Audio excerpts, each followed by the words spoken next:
2 కిలోల కందిబేళ్లతో పాలకూర పప్పు మన క్యాటరింగ్ స్టైల్లో ఎలా తయారు చేయాలో చూసేద్దాం రండి. పాలకూర పప్పుకి కావాల్సిన దినుసులు అండి అన్నీ ఇక్కడే ఉన్నాయి, ఒకసారి చెక్ చేసుకోవచ్చు.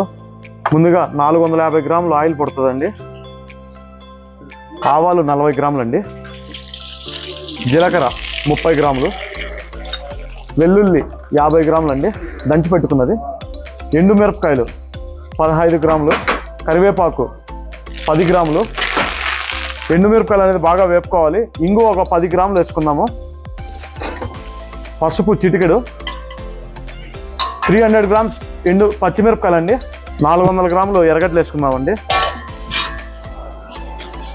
మన ఆనియన్స్ పచ్చిమిరపకాయలు ఎంత బాగా వేగితే అంత బాగా వస్తుందండి పప్పు అనేది. ఇప్పుడు 1 కిలో టమాటా వేసుకుందామండి, సన్నగా కట్ చేసుకున్నది. మొత్తం 110 గ్రాముల సాల్ట్ పడుతుందండి, కానీ ఇప్పుడు మనం 20 to 30 గ్రామ్స్ సాల్ట్ వేసుకుందాము. వేసుకొని బాగా వేపుకోవాలి. టమాటో ఆనియన్స్ అనేది బాగా మగ్గుతుంది. ఇప్పుడు టమాటో అనేది బాగా మగ్గిపోయిందండి. ఇప్పుడు మనం 100 గ్రాములు చింతపండు పులుపు వేసుకుందాము.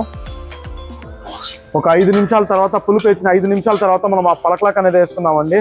ఇది దాదాపు మనకి 20 కట్టల పాలకలాక్ అండి. ఇది పాలకలాక్ అనేది స్లో ఫ్లేమ్ మీద బాగా మగ్గించుకోవాలండి, చాలా బాగా వస్తుంది. ఒకసారి చూడండి, మగ్గిన తర్వాత మనం చూసుకోవచ్చండి. పలకలాక్ అనేది బాగా మగ్గిపోయింది. ఇప్పుడు మనం 2 కిలోల కందిబేళ్ళు అనేది ఉడికించి పెట్టుకున్నదే వేసేసుకుందాము.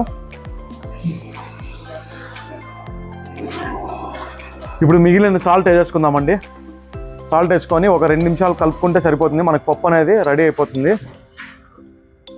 బా సూపర్గా ఉంది, స్పైసీగా చాలా బాగుందండి, అదిరిపోయింది.